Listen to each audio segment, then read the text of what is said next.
एक और उदाहरण देता हूं। 1966 में आप में से कुछ लोग होंगे, मैं तो तब पैदा भी नहीं हुआ था जिस समय की यह घटना है। भारत के लाखों संतों ने एक बहुत बड़ा जुलूस निकाला दिल्ली में। गाय रक्षा होनी चाहिए, कानून बनना चाहिए। गांधी जी तो तब थे नहीं, विनोबा जी थे, गांधी जी के शिष्य थे। उनका आशीर्वाद लेके बहुत बड़े बड़े साधु संत इकट्ठे हुए। स्वामी करपात्री जी महाराज, जो शंकराचार्य के स्थिति वाले संत हैं, वो उन्होंने लीडरशिप लिया, गो रक्षा होनी ही चाहिए। लाखों साधु संत इकट्ठे हुए और उन्होंने कहा कि हम संसद को घेर लेंगे अगर सरकार गोरक्षा का कानून पारित नहीं करती। सौभाग्य या दुर्भाग्य जो भी कहिए, स्वामी करपात्री जी महाराज के थोड़े दिन पहले के आशीर्वाद से श्रीमती इंदिरा गांधी प्रधानमंत्री बन गई थी।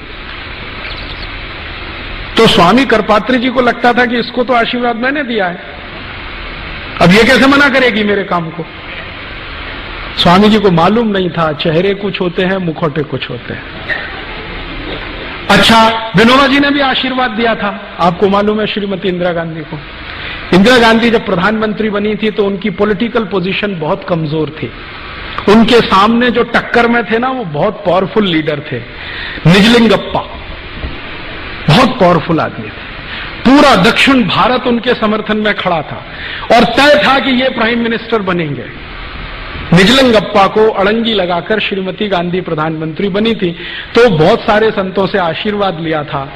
तो करपात्री जी ने भी दे दिया, विनोबा जी ने भी दे दिया। अब प्रधानमंत्री बनते ही याद दिलाया विनोबा जी ने, वो काम करो ना मेरा, वो हत्या बंद करने के लिए कानून लाओ। तो कहा बाबा अभी थोड़े दिन संभालने तो दो। तो बाबा ने कहा कितना दिन लगेगा संभालने में। तो दिन बीतते गए और करपात्री जी महाराज का धैर्य चुक गया, तो उन्होंने एक बहुत बड़ा जुलूस निकाल दिया। सरकार को घेरना है, संसद को कॉर्डन कर देना है, कोई अंदर जाएगा नहीं, कोई बाहर आएगा नहीं जब तक गोहत्या बंद नहीं होती। आप जानते हैं क्या हुआ? जिन करपात्री जी महाराज के आशीर्वाद से श्रीमती गांधी प्रधानमंत्री बनी थी, उन्हीं के ऊपर श्रीमती गांधी ने गोली चलवाई और एक नहीं सैकड़ों साधु उसमें मर गए। लेकिन गो हत्या नहीं रुकी, वो वैसे ही चली। उसके बाद स्वामी करपात्री जी ने, उनके शिष्य बताते हैं, मैंने कभी उनसे सीधे बात नहीं की, स्वामी करपात्री जी ने श्राप दे दिया और वो ये कहते हैं कि उसी श्राप का दुष्परिणाम है कि जिस तरह से श्रीमती गांधी ने गोलियां चलवाकर मरवाया था गोरक्षा भक्तों को, उसी तरह से श्रीमती गांधी मारी गई।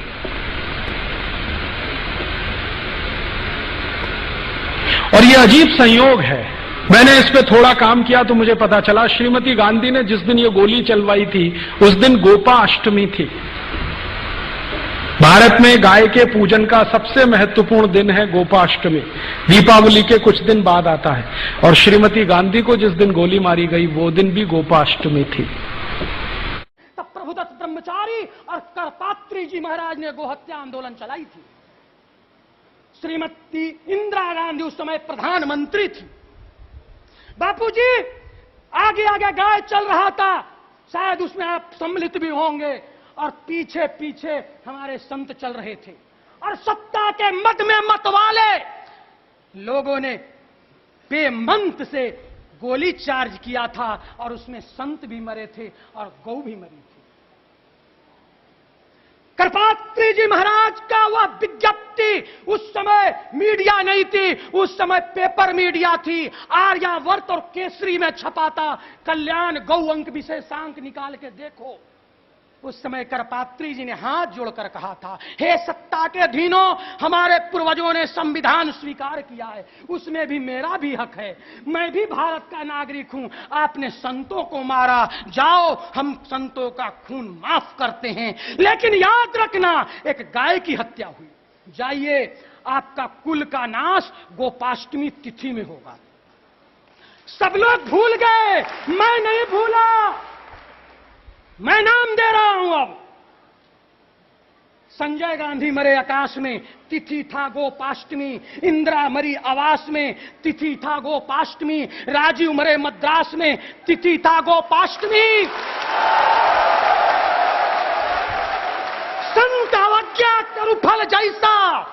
मैं रामचरितमानस का उद्घोष कर रहा हूं।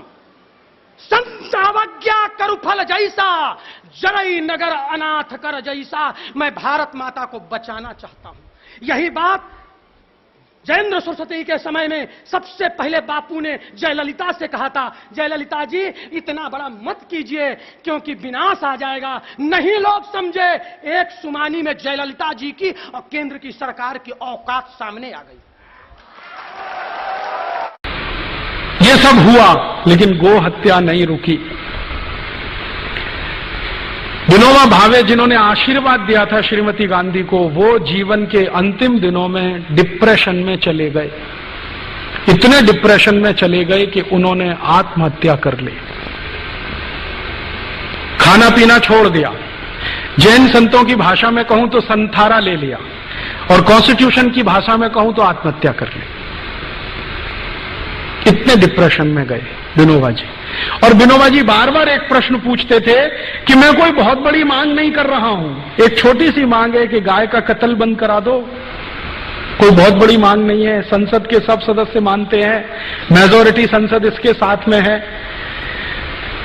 और उन्होंने कहा कि गाय का कत्ल बंद हो जाए तो ये देवनार कत्ल खाना बंद हो जाए जो मुंबई में चलता है, जिसमें 26,000 जानवर आज रोज कट रहे हैं, उस समय 11,000 कटते थे।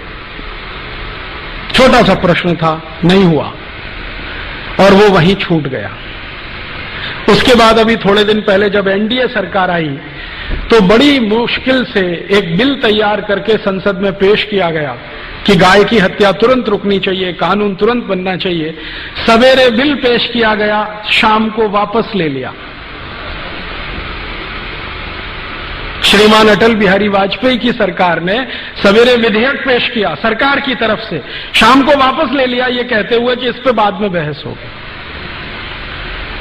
मैं आपको ये सुनाकर क्या कहना चाहता हूं, हिंदुस्तान में गाय का कत्ल बंद हो जाए ये हमारी सद इच्छा है, लेकिन गाय का कत्ल चलता रहे उसके लिए कोई बहुत बड़ा षड्यंत्र है, वो समझना जरूरी है।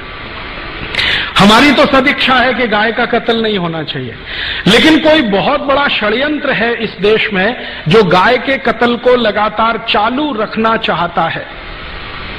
जब भी संसद में इस तरह की बहस होती है, कुछ न कुछ इस तरह के सवाल खड़े हो जाते हैं। एक दिन तो मैं खुद संसद की दर्शक दीर्घा में था, उस दिन बहस हो रही थी इसी गोरक्षा के प्रश्न पर। मैं गया था कि आज देखें सांसद कौन किस समर्थन में है, कौन किस पक्ष में। सारे सांसद एक बाजू में स्वर से बोल रहे हैं कि गोरक्षा होनी चाहिए। मुस्लिम सांसद जीएम बनातवाला ने कहा कि अगर बिल पास होता है तो पहला वोट मेरा, गोरक्षा के समर्थन में। उनके साथ दूसरे मुस्लिम सांसद खड़े हो गए, हमारी आपत्ति नहीं है, आप कानून बनाइए। अभी एक महिला खड़ी हो गई, उसका नाम है सुश्री ममता बनर्जी। उसने कहा गाय का मांस खाना मेरा मौलिक अधिकार है, उसका क्या होगा?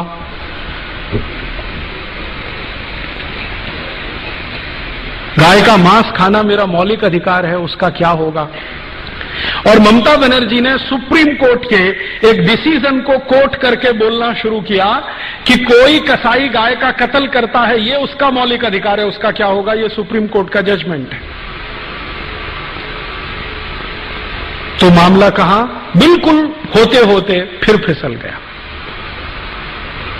इसी तरह से एक बार और हुआ, हमारी संसद में सब तय हो गया कि गोरक्षा का बिल पास ही हो जाना चाहिए, सब हो जाना चाहिए। एक महामहिम भारत देश में राष्ट्रपति पद का चुनाव लड़े हुए एक व्यक्ति जी स्वेल खड़े हो गए कि मैं गाय का मांस खाता हूं, मेरा क्या होगा? तो मैंने उनको एक खत लिखा था जिसका जवाब उन्होंने नहीं दिया। मैंने कहा आप गाय का मांस खाते रहिए अपने घर में काट के, ये कत्ल खाने तो बंद होने दीजिए। आपको गाय का मांस खाना है, आप अपने घर में कत्ल करिए, काटिए, उसे खाइए। आप में हिम्मत है तो अपने घर में गाय को काटिए, खाइए। आपकी बीवी बच्चे भी आपको देखें उसको काटते हुए, खाते हुए, पड़ोसी भी देखें आपको काटते हुए, काटते हुए, और अगली बार आप राष्ट्रपति पद का चुनाव लड़ें तो सबको पता तो चले कि ऐसा व्यक्ति इस देश में राष्ट्रपति बनना चाहता है। जवाब नहीं दिया उसके बाद, क्योंकि इस तर्क में क्या बुराई है? आपको गाय का मांस खाना है, ठीक है, खाइए ना, घर में काटिए, खाइए। ये कत्ल खाने क्यों चाहिए आपको? ये तो आपके मांस की सप्लाई नहीं करते, ये तो एक्सपोर्ट करते हैं सबका सब। आप खाना है तो घर में काट के खाइए। उसके बाद बंद हो जाती है सारी बहस। पिछले आजादी के 58-59 सालों में संसद में 4 बार गंभीरता से गोरक्षा पर बहस हुई है, प्रस्ताव पारित होने तक आया है, वोट करने तक नौबत आई है, लेकिन किसी न किसी कारण से वो अटकता गया है।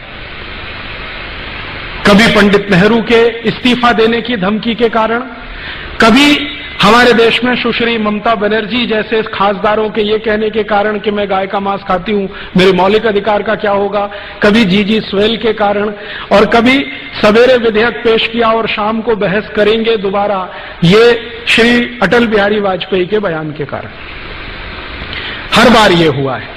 मैंने इसको समझने की कोशिश की है कि आखिर गाय की रक्षा में ऐसा कौन सा प्रश्न है, या जानवरों की रक्षा में ऐसा कौन सा प्रश्न है जो भारत की संसद इसको होने नहीं देना चाहती।